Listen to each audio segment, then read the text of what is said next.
প্রিয় ভিউয়ার্স, আজকে আম গাছের প্রুনিং নিয়ে কথা বলবো।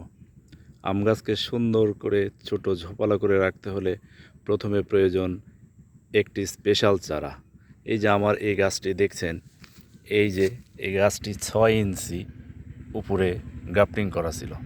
6 ইঞ্চির পরে আর 6 ইঞ্চি পরবর্তীতে আর 6 ইঞ্চি পরে দেখেন এখান থেকে 4টা ডাল হয়েছে, 1 2 3 4।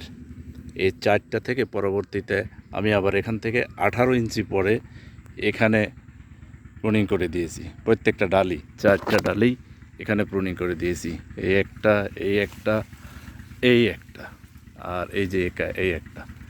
এইখান থেকে প্রত্যেকটাতে আবার দেখেন ব্রাঞ্চ নিয়েছে, এক একটায় 5টা। এই যে 2 4 6টা, এটাতে আছে 6টা, এর এখানে আছে 5টা, মাঝেরটাতে আছে 3টা, আর এইখানে আছে যে 4টা।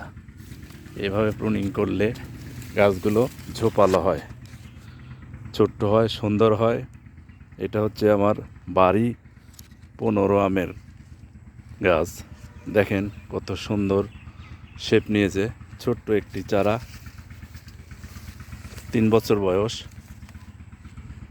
সর্বোচ্চ 3 ফিট হবে গাছটির উচ্চতা। গাছে মুকুল আসার সম্ভাবনা আছে। এবার স্পেশাল চারা হলে সঠিকভাবে প্রুনিং করলে গাছগুলোকে ছোট্ট ঝোপালো রাখা যায় এবং নিয়ন্ত্রণের মধ্যে পরিচর্যা করাও সহজ হয়। আর আমি এর মাঝের ডালটি এবছর আবার কেটে দিব, তাহলে দেখা যাচ্ছে যে আবার আরও সুন্দর হবে। ধন্যবাদ।